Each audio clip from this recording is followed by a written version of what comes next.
Vamos a ir admitiendo a todos los que están ingresando.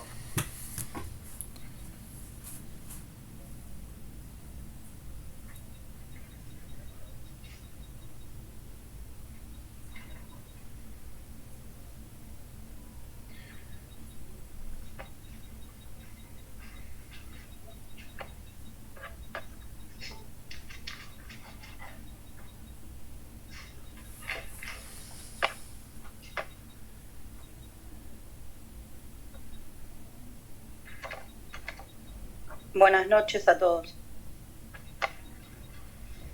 Hola, ¿qué tal? Buenas noches.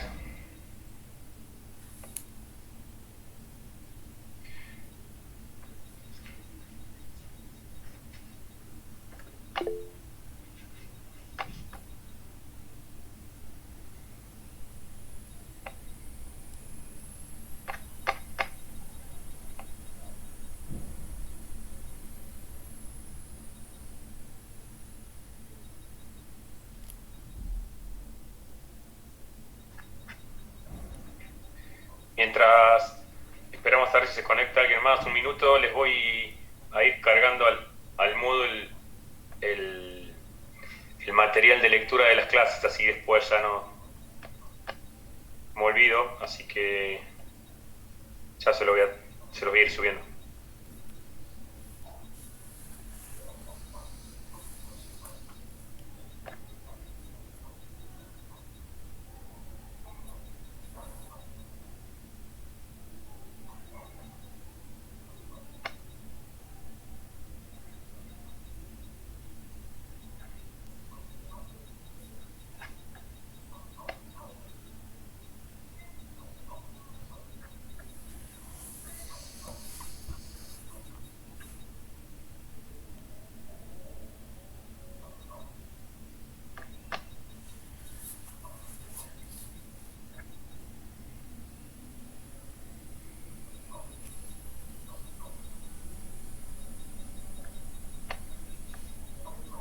Hola, buenas tardes, profe. Hola, buenas tardes. Ya enseguida empezamos. A medida que voy tratando de admitir a todos, estoy tratando de subirles el texto con el contenido de la materia, así que Buenas tardes, profesor. buenas tardes.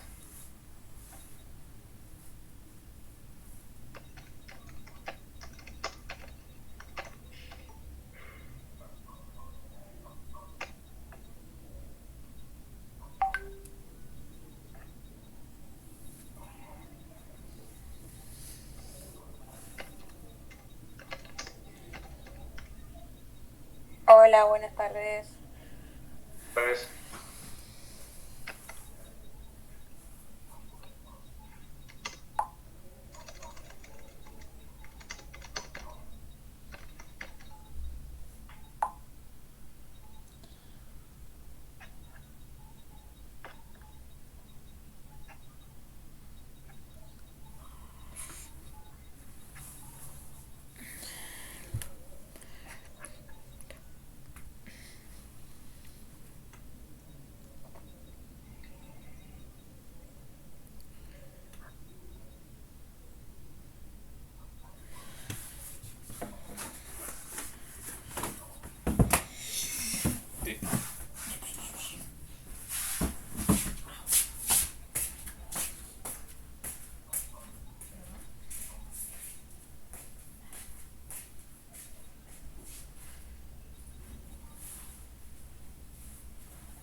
andan, chicos? ¿Bien? ¿Cómo andan? Sí, todo tranquilo. Todo muy bien. Bien. Bueno, ¿cómo estuvo la semana de clases? ¿Tranquila? Bueno, Bien, profe. vamos entonces. Le voy a hacer una pregunta. ¿Sí? Dale. Perdón que no es con esta materia en sí, pero Sí. bueno, sos el profesor de seminario. Ayer no tuvimos. ¿Y en dónde lo notificaron eso? A ver, nosotros, no sé si lo aclaramos al comienzo de clase, que a medida que íbamos a desarrollar las clases, las íbamos a agendar en el Moodle, pero en principio, como ya lo estamos manejando vía correo electrónico, por eso mismo no le informamos que la clase se iba a desarrollar. Cuando las clases se van a desarrollar, digamos, de manera virtual o presencial, lo vamos a informar en el Moodle.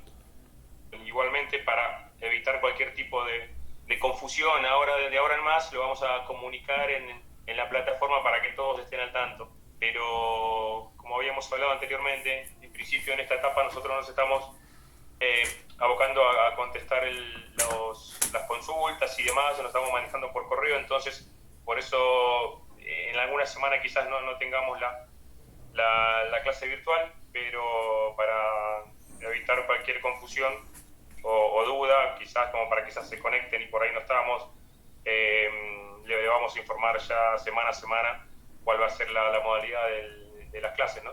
Pero en principio el motivo se debe a eso, a que como en esta primera etapa del desarrollo de la tesina, nos estamos manejando por correo casi todos los días con los distintos grupos que nos están mandando las consultas y demás. Mismo no informamos nada en la plataforma, pero bueno, que de confusión, a partir de la semana que viene vamos a estar comunicando cualquier novedad que haya con respecto a las clases. Igualmente, cualquier duda después, cuando terminemos la clase de seminario, si quieren hacer la consulta pertinente acerca de cuando terminemos la clase de Derecho, o si quieren hacer alguna consulta en particular con lo de seminario, me avisan. Muchas gracias, profe. De nada.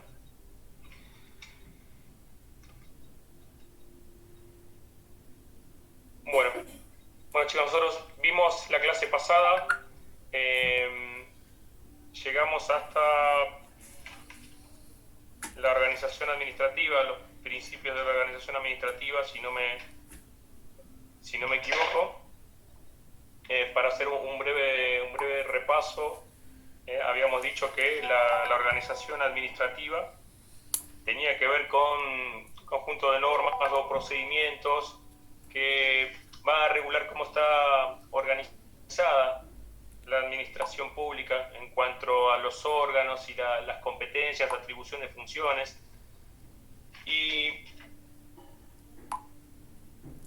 que tiene que ver con el cumplimiento de las obligaciones, ¿no?, de la administración pública, del Poder Ejecutivo, y vimos que está reglado o regulado por una serie de principios la organización administrativa, y estos principios tienen que ver en la forma en que se van a llevar adelante la actividad estatal en cuanto a la administración pública, ¿no? Y habíamos dicho, o habíamos nombrado 4 principios importantes dentro de la administración pública, y el primero era la competencia. ¿Recuerdan qué era la competencia brevemente? ¿Alguien que pueda mencionar? Era la facultad que tiene como el órgano para hacer las funciones de forma competente. Perfecto, bien, Claudia. Sí. ¿Cómo? No, sí, iba a decir más o menos lo mismo, que es como el órgano eso que es encargado de hacer al revés, que es el órgano. Yo lo que anoté que es como sí, el órgano competente de hacer una materia en particular, digamos. Sí, digamos, es más sencillo. La competencia directamente es las funciones, las tareas que desarrolla cada órgano en sí, ¿no? Las funciones que le son atribuidas a los distintos órganos que conforman la administración pública. Y habíamos dicho que la competencia tenía algunas características, que era obligatoria, que se tenía obligatoriamente se tenía que cumplir con esas atribuciones o funciones que se le daba al órgano. Dijimos que era improrrogable, o sea que no se puede delegar o transferir esa competencia, salvo dos excepciones, que era delegación, cuando el órgano superior delega al órgano inferior alguna determinada facultad,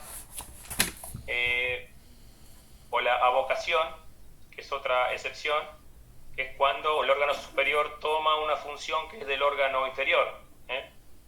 Por ejemplo, cuando el presidente toma una función que le corresponde al jefe de ministros, sería una avocación. O sea, el presidente o el jefe de gabinete toma una función que le corresponde a un ministro, entonces está abocando. Eso se denomina avocación, ¿no? Toma una función que es del órgano inferior.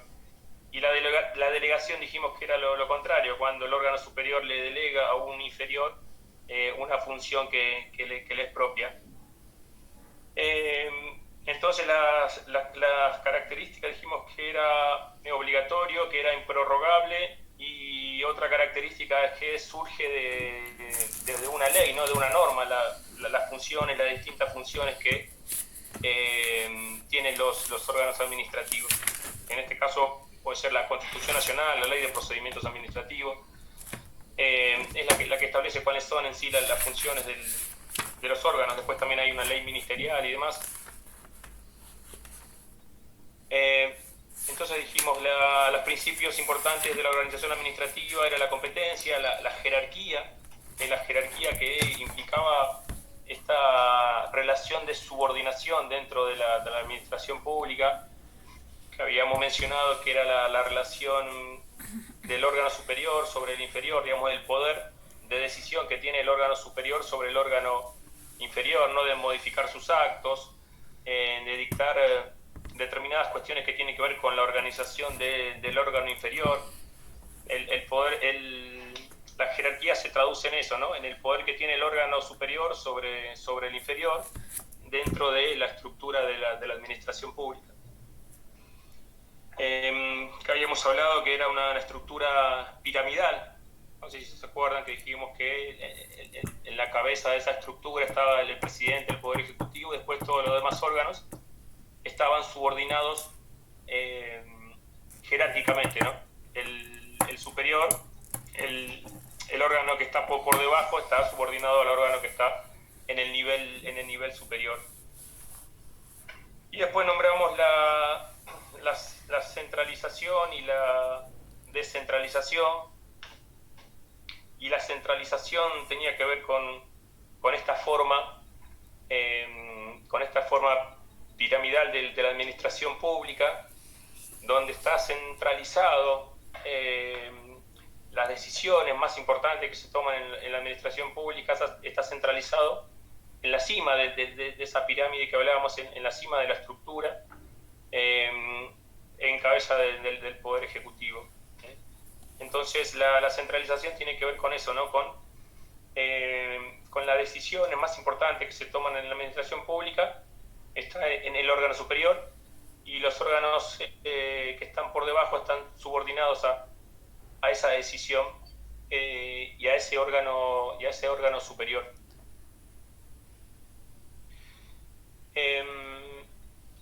Y después mencionamos la descentralización, ¿no? Y dentro de la descentralización habíamos dicho que la descentralización implicaba que hay órganos que están por fuera de de esa estructura piramidal de la administración pública, de esa estructura centralizada, ¿no? Hay órganos que cumplen funciones del Estado, funciones administrativas, que llevan adelante distintas políticas, tiene que ver con lo social, lo cultural, que hacen funciones a la administración pública y que se denomina descentralización porque estos órganos tienen... ¿Cuál era la característica que vimos de estos órganos descentralizados, ¿no? Que están por fuera de... Que tenían autonomía para administrar. Bien. ¿Qué más que recuerdan? No sé si es lo que dije recién, que tenían personalidad jurídica propia. Perfecto, habíamos mencionado que tienen personalidad jurídica propia y pueden tomar sus propias decisiones. Exacto, perfecto, sí. Tal cual, que pueden tomar sus propias decisiones, ¿no? Que no depende jerárquicamente, no hay un control jerárquico de la administración central como hay en esta centralización que vimos, ¿no? En esta estructura piramidal, ¿no? El Poder Ejecutivo y los demás órganos que están por debajo no tienen el poder jerárquico de modificar las decisiones de este órgano descentralizado, sino que como son descentralizados, se denomina que tienen autarquía, o sea que justamente que implica eso, que tienen personalidad jurídica propia, que pueden actuar por sí mismos, ¿no? Que no dependen en sí directamente de este órgano central. El control que realiza el órgano central sobre estos entes descentralizados, obviamente tiene que haber, ¿no? Una relación o un vínculo o a un tipo de control, pero más que nada es como un control administrativo o de tutela, se llama, que tiene que ver con alinear las distintas políticas, ¿no? Que toma el ente central, la administración pública, el Poder Ejecutivo y demás. Tiene que ver con eso, con coordinar las políticas que van a tomar el ente descentralizado con la administración central. Pero en sí... sí, Gastón. Sí, ¿no? ¿Algún ejemplo de este ente? Sí. ¿Quién puede dar un ejemplo? Usted ha dicho las universidades. El EM, Bien. Universidades, ¿qué más? los entes reguladores, profe. Los entes reguladores. Banco Nación, Banco Provincia. Perfecto, sí, Banco Nación. Banco Provincia está más a nivel provincial, ¿no? Pero a nivel nacional está muy bien igual. ¿Qué otro se les ocurre? El Banco Central. Bien, perfecto. El Banco Central, la FIP también. La FIP, la ANSES, son órganos que están descentralizados, ¿no? Que tienen su propio gobierno, sus propias decisiones. Los empleados que trabajan en los entes descentralizados son empleados públicos, y el patrimonio obviamente es un patrimonio estatal, ¿no? Reciben un patrimonio estatal, son creados por leyes, ¿no? Por las leyes o por decretos también muchas veces. Y la diferencia entre estos entes autárquicos o descentralizados es que no tienen autonomía. O sea, autonomía implica que como las provincias son autónomas, no tienen autonomía en el sentido de que ellos no pueden dictar sus propias leyes, ¿no? Sus propias leyes de funcionamiento y demás. Las leyes les son impuestas desde afuera. Pero la diferencia entre los entes descentralizados y los órganos centrales es básicamente esta, ¿no? La que estuvimos mencionando recién, la que tienen los entes descentralizados son los que tienen personalidad jurídica propia, los que se obligan por sí mismos, y el control que ejerce entonces la administración o el poder central es un control administrativo o de tutela que tienen que ver con esto de alinear ciertas políticas, ¿no? Políticas que emite el gobierno. Pero más allá de eso, digamos, no puede modificar en sí, no se meten en particular. si bien hay relación obviamente entre los entes descentralizados y el Poder Ejecutivo, que hay comunicación, no es que actúan libremente, pero bueno, el control que quieren ser es mucho más limitado que el que se ejerce sobre los órganos que están dentro del Poder Central. Igualmente, estos entes también actúan, ¿no? Estos entes descentralizados dentro de un ámbito que se desprenden dentro de un ámbito, ¿no? Por ejemplo, la FIP va a actuar, si bien es un ente descentralizado, actúa dentro o está dentro de la jurisdicción del Ministerio de Economía, ¿no? Es un órgano desprendido que tiene que ver con la economía. La ANSES también es un órgano que se desprende de esta administración central, que va a actuar bajo la norma del Ministerio de Trabajo, ¿no? Si bien estos órganos están descentralizados, están vinculados o están desprendidos de un órgano en particular, o actúan dentro de la esfera o de la competencia o de la materia en particular de alguno de estos órganos que están dentro del poder centralizado.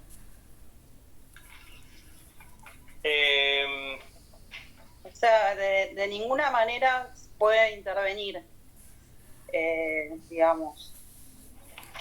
De ninguna manera, si pase algún caso extraordinario, ¿se puede intervenir o no?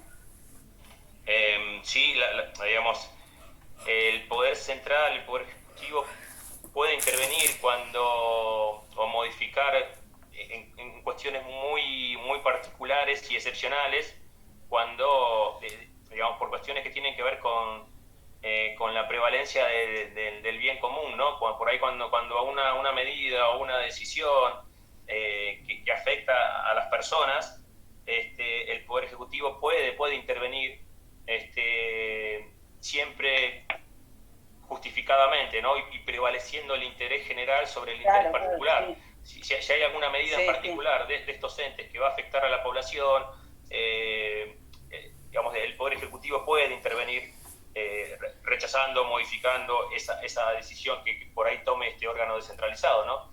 Pero tiene que ver con cuestiones donde siempre se va a prevalecer el bienestar y el interés general.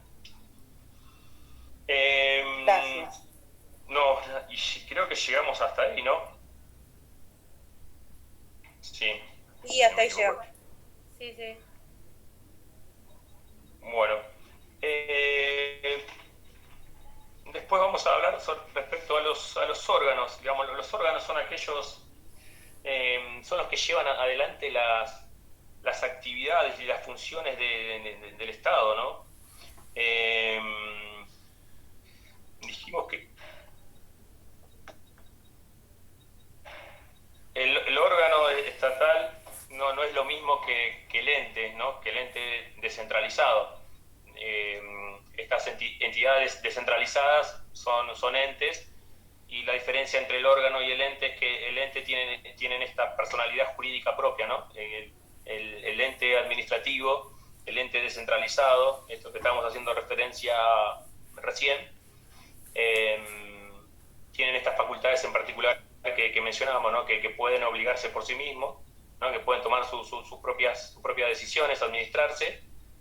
Y el órgano no tiene esa particularidad. El órgano funciona y depende del ente o del Poder Ejecutivo o de los distintos órganos que están dentro de la administración pública, ¿no? Dependen unos de otros.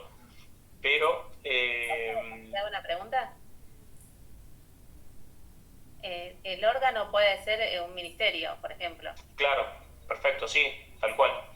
El ministerio, sí, el órgano sí es el ministerio, digamos, y el que lleva adelante la tarea de ese órgano obviamente es el ministro, ¿no? Es la persona física que está a cargo de ese órgano. Pero es correcto lo que mencionabas, María Los Ángeles.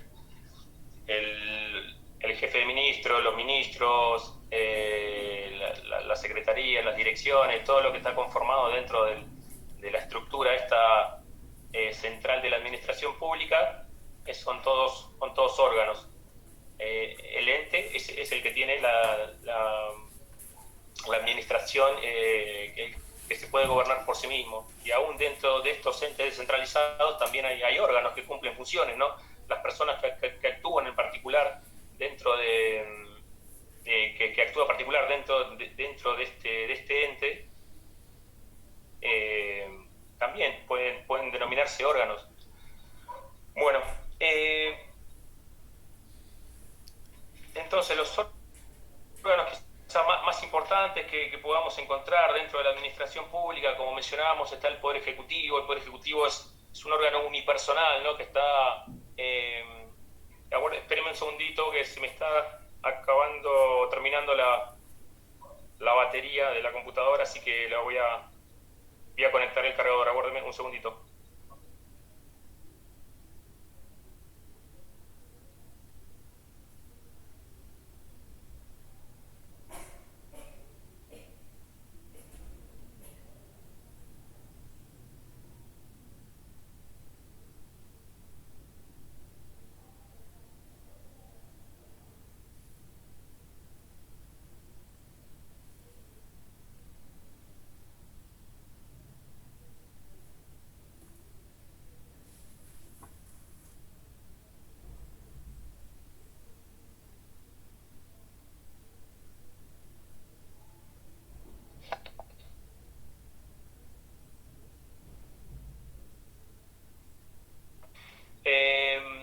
Entonces dijimos, los órganos más importantes que se encuentran dentro de la administración pública, en principio podemos mencionar el Poder Ejecutivo, ¿no? Que es el órgano unipersonal que está en cabeza de quién, de qué persona.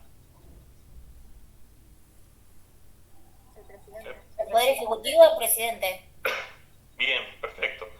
El presidente de la nación, ¿no? Entonces, que es el órgano unipersonal. El presidente es elegido obviamente por el voto popular, y el presidente después es el que designa, ¿no? a los órganos que están por debajo. El presidente tiene distintas facultades que le da la Constitución, ¿no? Es el jefe supremo del Estado, el que representa al país. Es el jefe de la fuerza de seguridad, de las Fuerzas Armadas. Puede emitir reglamentos, lo que hablamos la clase pasada, reglamentos de necesidad de urgencia. En fin, cumple las distintas funciones que les es concedida por parte de la Constitución Nacional. Pues los otros órganos también importantes que encontramos dentro de la administración pública, como ya lo habíamos mencionado, tenemos a los ministros, al jefe de ministros, que también cumple con determinadas funciones que están de manera específica, que les son atribuidas en la Constitución. El jefe de ministros en particular, obviamente se encarga de coordinar las políticas con los distintos ministerios,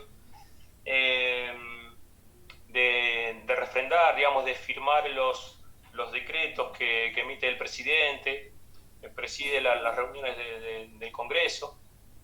Bueno, y así cumple una serie de funciones que también les da desde la Constitución. Los ministros, también los ministerios, cumplen funciones que les son otorgadas, que tienen que ver con el departamento que ocupan, ¿no? Digamos, los ministros están dentro de un ministerio, y los ministerios obviamente tienen una competencia en determinada materia, ¿no? Como hablamos dentro de los principios administrativos, las competencias. Cada ministro es competente para ejercer en determinada materia, así como la salud, la educación, la economía. Entonces la función de cada uno de estos ministros, de estos órganos, tiene que ver particularmente con la materia al cual le es atribuida, ¿no? esa función en específico. También los ministros son los encargados de firmar, también tienen la obligación de refrendar todos los decretos que firma, que emite el presidente, ¿no? Tanto el jefe de gabinete de ministros y los ministros son los encargados de firmar los distintos decretos que que emite el presidente. Y después hay otros órganos, funciones que tienen que ver de control dentro de la administración pública, por ejemplo la administración, la Auditoría General de la Nación, que tiene que ver con el órgano de control con respecto a lo económico y financiero, que es el órgano de control externo de la administración pública, porque actúa dentro de la órbita del poder legislativo, ¿no? Son los que presentan los informes respecto a la situación financiera y económica, y reporta o informa al poder legislativo. El órgano también superior, hay un órgano también de control que actúa dentro del poder ejecutivo, que es la Sindicatura General de la Nación. Este órgano no actúa por fuera, sino por dentro de esta administración central, y también tiene que ver con la parte financiera y contable de la administración pública, ¿no? De la obtención de recursos, de que se cumplan con los procedimientos de legalidad, de la obtención de recursos y la salida de recursos. Pero este órgano depende del Poder Ejecutivo en sí, ¿no? Actúa dentro del mismo órgano. Bueno, en sí podemos mencionar estos órganos como los órganos quizás más principales de la administración pública. Antes que me olvide, para la clase que viene les voy a dejar un trabajo práctico que lo pueden hacer en grupo de 3, en referencia al empleo público, que va a ser el siguiente tema que vamos a ver, que de ahí van a tener que poder investigar o leer la Ley de Empleo Público, 25.164, si no me equivoco, y el material también de lectura que yo les voy a dejar, no sé si ya lo subió o no, lo que le estaba subiendo el archivo recién con el texto de los temas. Sí, ya me lo tomó, ahora lo voy a cargar.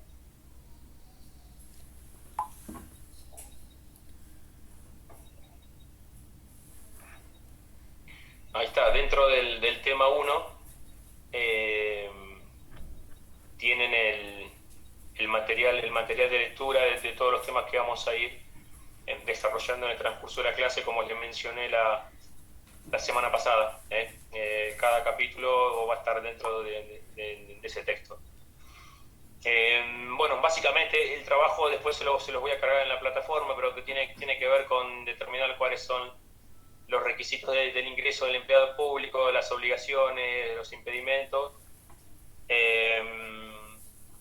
los derechos del empleado público, en particular el derecho a la estabilidad, la diferencia con el empleo privado, y por ahí la búsqueda de algún fallo que tiene que ver con el derecho a la estabilidad del empleado público. Yo después eso igual se los voy a subir en la plataforma para que lo entreguen el viernes próximo.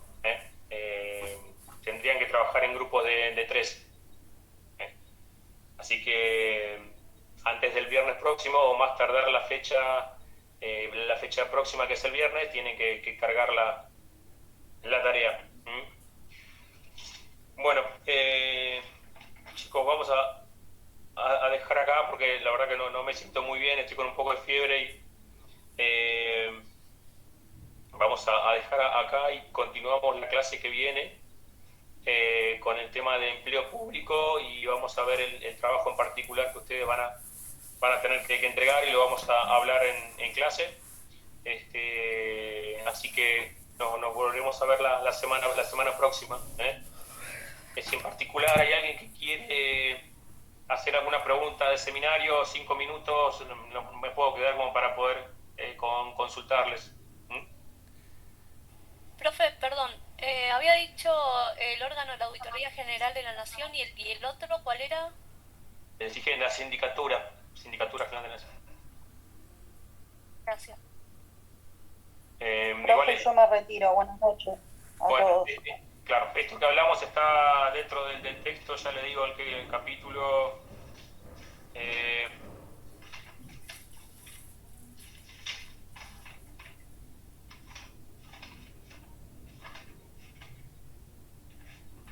Capítulo 3. Dentro del capítulo 3 del texto que les subí.